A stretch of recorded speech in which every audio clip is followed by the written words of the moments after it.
Hello. We're having a day today. Today's a good day. Welcome back to PC. Pussy and Cunty. My name is Cassi de la Cunt. And I am Pina Bush.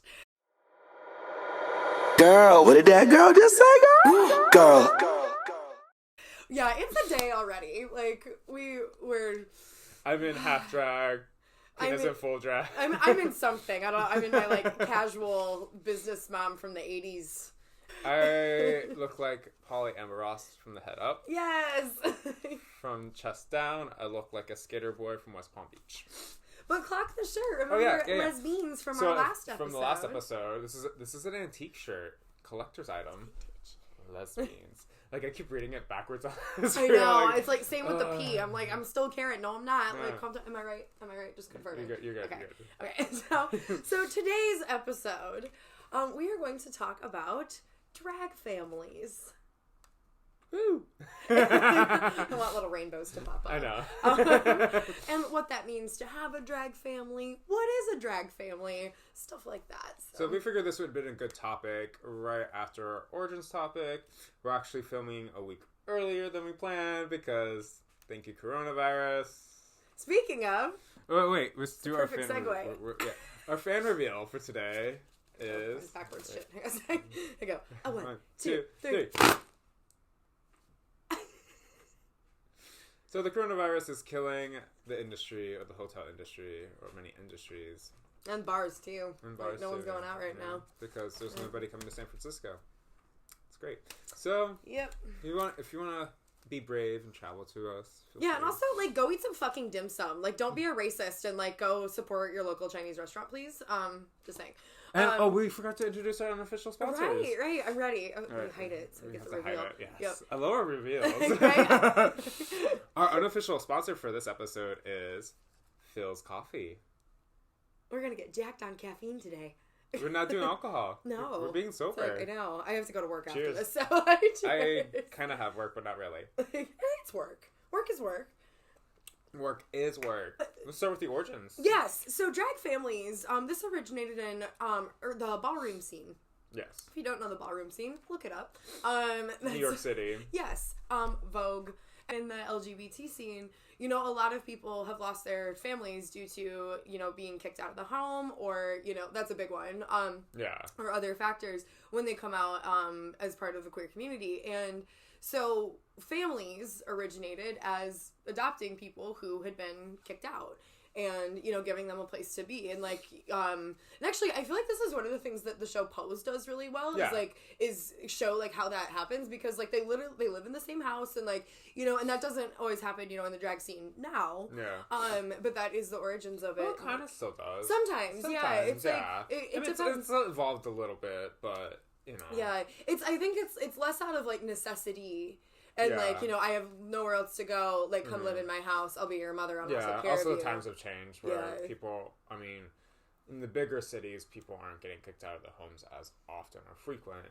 I mean, it still happens, like, especially, like, in the southern states. Like, I remember when I was, you know, evolving, my parents had threatened to kick me out and stuff like that. So, I get it. Yeah.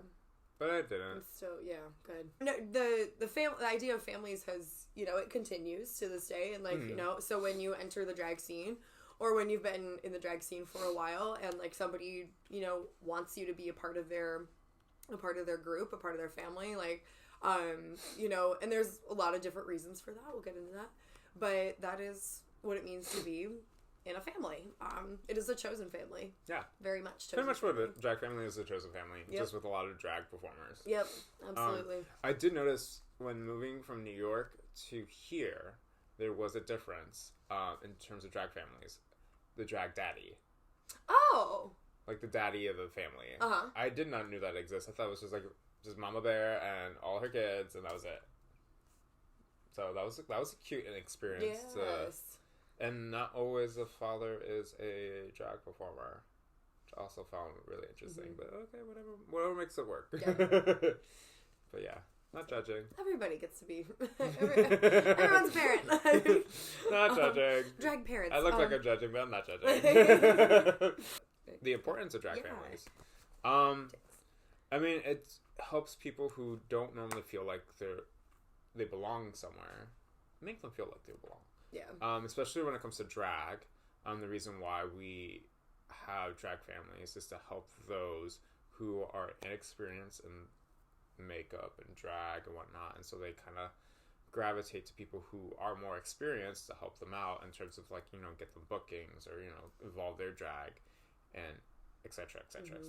And help them navigate the scene too, because they know, like, as a new performer, like, that is something that is really challenging to do, especially if you've moved from another city, or, like, you know, you don't really know anybody in the scene, you know, you're starting to step into the drag scene for the first time. Like, having a drag support system is so helpful, to just have somebody say, you need that person to say yes to you.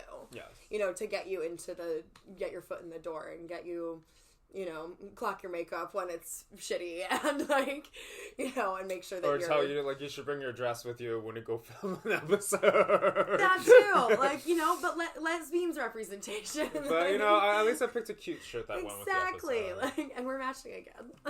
Unplanned. We don't plan it. We really don't. don't. So Cassie and I both have different... Wow, my Michigan just came out really hard. Oh my God. Cassie and I. Cassie. Anyway. So Cassie and I have a bit of a different relationship with drag families. Very different. Yes. So do you want to talk a little bit about yours? Yeah. Or do you want me to go first? Well, we can do what we did last time. Peanut bush. Cassie did it. Got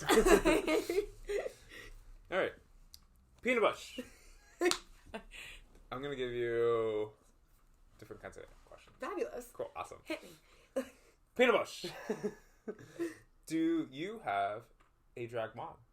I do have a drag mom. Who is she? Yes.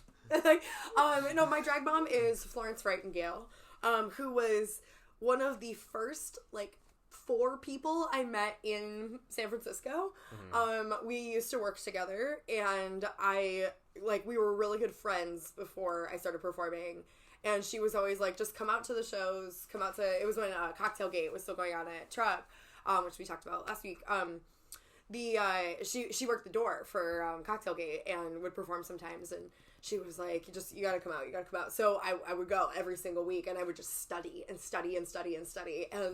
then when she started her own party, that was when she came out to me and said, you're performing, and just walked away. You know, it's funny, Florence saw it, that I needed to do it before I saw it. Like, you know, she saw that in me, and, like, you know, we had done some stuff together on stage, and, like, you know, and she knew I was a dancer and, you know, stuff like that, but, you know, she was the one to say yes to me. Yeah.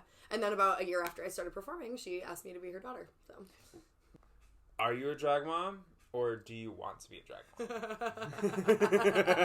See, I was trying to I put spaces in there so you can edit this. And edit out my laughter. So, I am not a drag mom. Trying to figure out how to carefully answer it. Brought to you by Phil's. I'm making you giggle over your pain. I Sorry, my laugh. No, I am not a drag mom. And honestly, it's not really. I like being a drag mentor. I don't know about... I like that word. Yeah, it's like... That's a good word. Mom has a lot of weight to it, and... Agreed. Like... Should we explain to the audience what a drag mom is? Yeah. My idea of a drag mother is that it's someone who tends to be that person's, like, holding, like, complete support system. Like, you're their emotional support, tends to be financial support sometimes. I've seen it. Yeah. I've seen it. Yeah. Mommy, I can't afford this. I got you, kid. Blah, blah, blah. Anyways. Go on like that. Don't take drag children too early. We see a lot of teenage pregnancies in our community. Just wait. It's okay. Like, perform for a few years before you take on a kid. Anyway. Or wait till you have financial stability. That too. Also, teenage pregnancy. Oh, God. Oh, man. I'm not going to say names. We don't need to. It's okay. We're just gonna do faces. Well, can I say my perspective? Like, so my relationship with my mom is like, you know, she's definitely like the one I go to for. What is that? Like, I don't know. There's so Did you many hear noises. that? I did. Like, there's so many fucking noises outside of this. As a kid, you know, what I rely on my mom for is like, you know, definitely like emotional support piece, but like, and not wholly though, because it's like, you know, I have friends, but like, and it's also, I don't think it's fair to like burden one person with like all of her shit all the time. Also, if you're drag children, if you're a child or you planning on getting a drag mom, don't do this to your parents. Don't do it. Don't like, do it. Yeah. We're humans. Exactly. And it's I'm not a mom, but like, people are human. There are certain things that I specifically go to Florence about because I know that she won't tell anybody else. Mm-hmm. I know that she'll give me really good advice. And I know that she won't take my shit. Because like, I can get really like a little whiny and like a little in my feelings sometimes. And Florence is the person to bring me back to earth. Like, she's really good about that. Mm-hmm. And I like how pragmatic she is. And like, I go to her when I need somebody who is like really fucking like knock your shit off, like, you know, put your head on straight. Like, that's what my bio mom does too. Like, I mean, she'll give me sympathy for like a second and she's like, okay, what are you gonna do to fix it? Stop at it. Like, yeah, you know, it's like you need that person that's gonna tell you, I love you, I support you, I'm sorry you're feeling upset, but how are we gonna make this better? And you know, and I think that's the role. That's a good drag mom. But I think that's the role. That's a good mother. Exactly, and I think that's like when you take care of somebody, you can't just sit there and wallow with them, you know? It's like there's a time and a place for that, but also like moms are practical and moms are solution oriented and moms work hard and moms work hard to make you better and make you a better person. And like think that's the relationship that I have with her is like, you know, and you know, it's practical. It's loving and it's kind and it's supportive, but it's also practical. Yeah. And it's also about getting shit done. And also, if you're looking to get a drag mother, don't look for me. Or me, sorry. I'll be your cool aunt. I'll be your cool drag aunt. Yeah, we're like, oh my god, we're totally the cool drag aunties. Just like drag auntie. My aunt pussy. Also, like, be able to take criticism back. That's a big deal. I like how we just completely keep going off into other subjects, but I like this. But also, this is like drag family / advice for new queens. Yes. Like, yeah, but no, seriously, like, we've been doing this for a little while now. I mean, we're not like, you know, old hats, but like no. we got some years under our belts, and like we've also dealt with some bullshit in this area. So like, listen to your cool aunts, because you know you listen to them more than your moms. We know. We see you. We see. Oh my god, I'm gonna ask you the question that all women get asked ever at some point in their life. Why don't you want children? Just like that. Just like that. That's how it's asked. Because I have the coronavirus. I can't have kids. No, I'm kidding. I'm joking. Why do I not want kids? Why don't you want children? So how, if you looked back in the last episode for Origin Story, because I'm not going to watch it. You have to watch it. Just go back, link. watch. No, I'm just kidding. It's not Click on this link. I don't know how to do that yet. So. Right?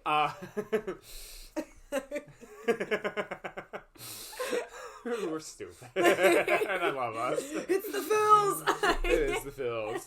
This is us caffeinated and having a bad day. Oh my god. A bad week, actually. It's been a bad week. It's been oh my god, right? It's just like, yeah. Can we get to 2021 yet? Cassie. So Cassie. Why don't you want children? I don't want children because children are stupid. No, I'm kidding. But they are. That's why they're children. That's why I always, like, especially when I'm around with people, I'm always like, child. I say it a lot. She does. It's true. Child. Especially when shenanigans are going on, I'm like, child. When like, what's going on? When shenanigans are going going on. That's what I thought you said. What do you thought I said? It was like shenanigans. Shenanigans. I was like, I think that was shenanigans. I mumble. That's why the speaker's closer to my side. It's true. So that okay, why don't you want kids? Answer the damn question. See how hard it is to answer this question? Because I really don't want kids. That's why. You don't want kids. That's fine. Like, but like, I really don't want kids because I've seen, like I mentioned earlier, like I've just seen all my friends who get kids, and I see all their problems. Like, and they all talk shit about their kids. I'm just like, oh, girl, this is why I don't have kids. It's true. They do talk a lot of shit. Every single time something happens, I'm like, girl, this is why I don't have kids. Girl, this is why I don't have kids. Girl, this is why I don't have kids.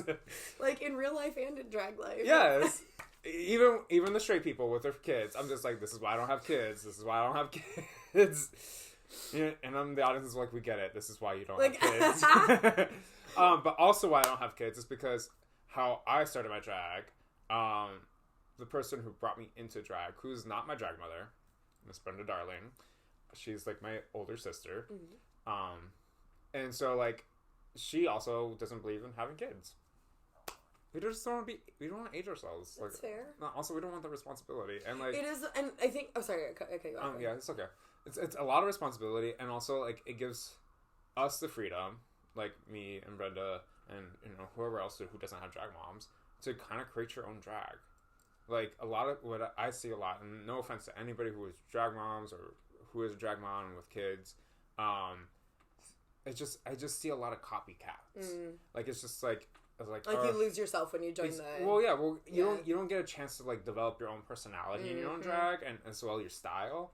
Even though I look like Polly Amber Ross right now. There's a reason for that, though. There's a reason. I do my show, and like, I always make my co-host this look, so that's why I do it. I challenge myself. She also like completely knocked the brows out of the park. Like, just saying. But anyways, but yeah, so like, I feel like you don't get that creative freedom. Like, and that's not always the case for everybody. Like, Nitrix Oxide family, that's a completely different type of drag family. Like, Tara Bangs is the Muppet, Nole is like the femme queen, and then Bonita is like the super RC club kid, like super creative. And Nitrix is the clown. Like, and Nitrix is the clown. And that's one of the reasons I'm glad that Florence like waited, like, until I had kind of proven myself as an artist. Like, I've been performing for just over a year. And, like, was getting pretty consistent about it and getting other gigs and, like, you know, outside of Polysexual. And, like, you know, she saw the work. And also, like, I was building my own identity and my own aesthetic and, like, you know, who I was, like, as a drag performer. And she was always there to help me. And always there to help curate that and foster that. But, like, very much just kind of let me run with it. And there was never an expectation that I was going to look like her or paint like her or, you know, perform like her. I appreciated that she was like, I see things in you. I'm going to help you. But it wasn't just like, oh, you're new to drag, come be my kid, you know, which is something I see happen a lot. And it's like, if you're not ready, don't do it. Like, and if you're scared that somebody else is going to, like, snag them up, like, you know, talk to them. Wait, what's up? What's up with that comment? You're scared that someone's going to snag them up. Yeah. People are not trophies. Yeah. I'm sorry. Like, if you like their drag and you want them to be part of your family, but maybe you're not ready to be... Or just be their friend. That too. Like, you know, it's like, if you want to be their mentor, fucking tell them, you know? Oh my God. People are not trophies. I'm sorry. Yeah. Like, but there is like that, there's a commodity piece to it. You know what I mean? Like, it's just, like so people gross. are just like, oh, I don't want somebody else to take you. So, like, they're like, I'm going to put you in my pocket. And, like, you know, it's... Like, don't be like that. Don't be that guy. So like, that's disgusting. Yeah, like, I'm sorry. I'm probably gonna get like a bunch of comments off of this. Whatever. I don't care. Go fuck yourselves. Like, brought Hi, to my you name by is Cassie Cat. But you know, so like, it's families aren't for everybody. I think there's definitely like a place for everyone to have a family, but if it's not your prerogative and it's not like what you're looking for in the drag scene, don't do it. If you want to start drag, experiment by yourself. Don't go looking for people to like help you out. There's so many YouTube videos besides ours. And we'll do a day where we paint each other's faces. It'll be cute. We will. It'll be fun. I'm ready. I'm ready. I'm nervous. With that bone structure, I'm ready. You have the jaw of the gods, and I want it on my face. Anyway. But no, like, experiment. You know, take a good day by yourself, and go out to drag shows and support them, and be brave, and like talk to the hosts, talk to the performers in it, create a relationship. And don't go off right back. Can you be my drag mom? No, don't do that. That's not cute. What you can do, hey girl, you know, can you give me advice? Like, how did you do those eyebrows? That's fine. Absolutely. We'll tell you how to do it, and then or what makeup to use, and we'll tell you our little secrets. But yeah, that's my advice. Yeah, you can't do this unless you practice. Start practicing. Study. This takes work. And I think that's one thing that a lot of people forget is that you don't just turn into your drag persona overnight. Your drag persona has to develop, and it will always be developing. Like, I'm almost 5 years into this, and I'm still figuring out, like, you know, what my face looks like and who my character is. And, like, it's life, you know? You're always exploring it, and you're always trying to get better at it. You're never going to be the best. Accept that, acknowledge it. You will never be perfect, and that's okay. You're a human being. You will be your own perfect. Exactly. You will be your own perfect, and fucking acknowledge that, honor that, and study your living ass off. Go to shows and find who inspires you, which hosts inspire you. If you really want something, do it. Don't dream. Dreamers don't get anywhere. People with goals get places. Because if you're gonna keep dreaming, you'll be dreaming. Child, you'll be dreaming forever. Example of the use of child. But thank you so much again for joining us for episode 3 of... we're on episode 3. I know! Like... Pussy and cunty. Please keep commenting on our episodes of what you want to see, what you wish we said or talked about. What you want us to dive deeper into. Because we'll make sub episodes if you want. Definitely. Yes. We're not going anywhere. Yeah. We're two pageant losers who are your cool aunt who wants to make a web series. We're not going anywhere. Yeah, we're not going anywhere. Just try to shut us up. Yeah, we'll still be here. Yeah, we'll still be here. With no kids. With just our Phil's coffee, our cats, and our kids. And our sometimes a White Claw, sometimes a Truly, sometimes something else. Stay tuned to find out who our next unofficial sponsor are. Absolutely. And what new fan reveal we'll have next. I'm Pina Bush. I'm Cassie Delicates. And this has been PC, Pussy and Cassie. Pussy, puss, give 'em cunt, bitch. Mama, yes, God, then you pop that tongue, bitch. This whole club is my runway, run, bitch. Y'all 5, 4, 3, 2s, I'm a 1, bitch. Girl, what did that girl just say, girl? Girl.